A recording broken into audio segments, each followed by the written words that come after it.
Hi guys নমস্কাৰ। মই তেজপুৰৰ গণেশ ঘাটত আহি উপস্থিত হৈছোঁ। তেজপুৰ চহৰৰ পৰা আহি মই এতিয়া ব্ৰহ্মপুত্ৰ নদীৰ কাষত গণেশ ঘাটত উপস্থিত হৈছোঁ। ইয়াৰ পৰা মই কেমেৰা জুমৰ সহায়ত যিমান পাৰিছোঁ দেখুৱাবলৈ চেষ্টা কৰিছোঁ। ভমৰাগুৰি ব্ৰহ্মপুত্ৰ ব্ৰিজখন আপোনালোকে যদি দেখা পাইছে চাওক ভালকৈ। ভিডিঅ'টো আৰম্ভণিৰ পৰা শেষলৈকে চাব, লাইক কৰিব, কমেণ্ট কৰিব, শ্বেয়াৰ কৰিব। মোৰ এইটো ভিডিঅ' আপোনালোকে চাব। গোটেই ব্ৰহ্মপুত্ৰ নদীখন দেখাইছোঁ। ব্ৰহ্মপুত্ৰৰ পাৰতে এখন সুন্দৰ নাও এখন ৰাখিছে। এই নাওখনতে মানুহে ক'ৰবালৈ কোনো ঠাইলৈ যায়। এতিয়া মই দেখুৱাবলৈ যত্ন কৰিছোঁ ভিডিঅ'টো। এইখন গোটেই ব্ৰহ্মপুত্ৰ নদী।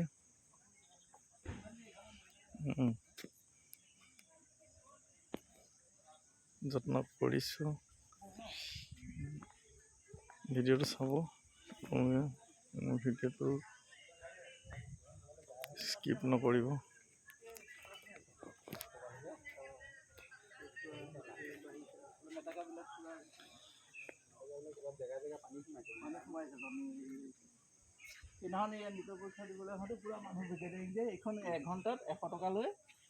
ব্ৰহ্মপুত্ৰ নদীৰ প্ৰাকৃতিক চাইছে, দৃশ্য চাইছে আপোনালোকে ন?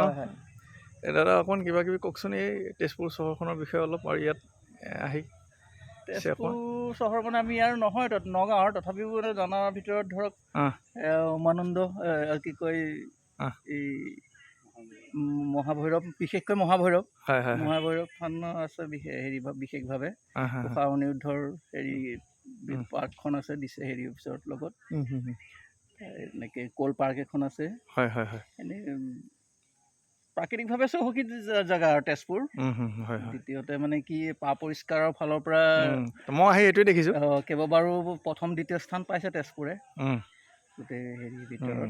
আৰু ইয়াত চাগে বৰষুণ চৰষুণ দিলে বানপানী তেনেকুৱা ধৰণৰ নহয় মানে।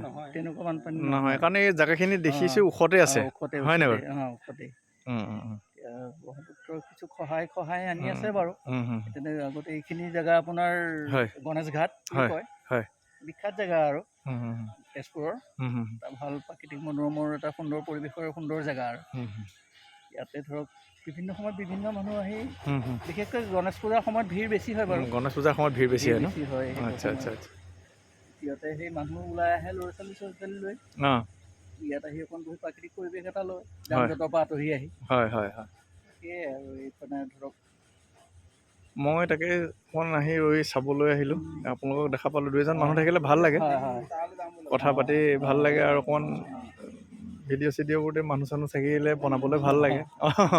এনেই মানে বৰ কিবা অলপ হেৰি লাগে, মানে বৰ লাগে আৰু। ঠিক আছে, ধন্যবাদ আপুনি এইখিনি কোৱাৰ কাৰণে। ধন্যবাদ, নমস্কাৰ।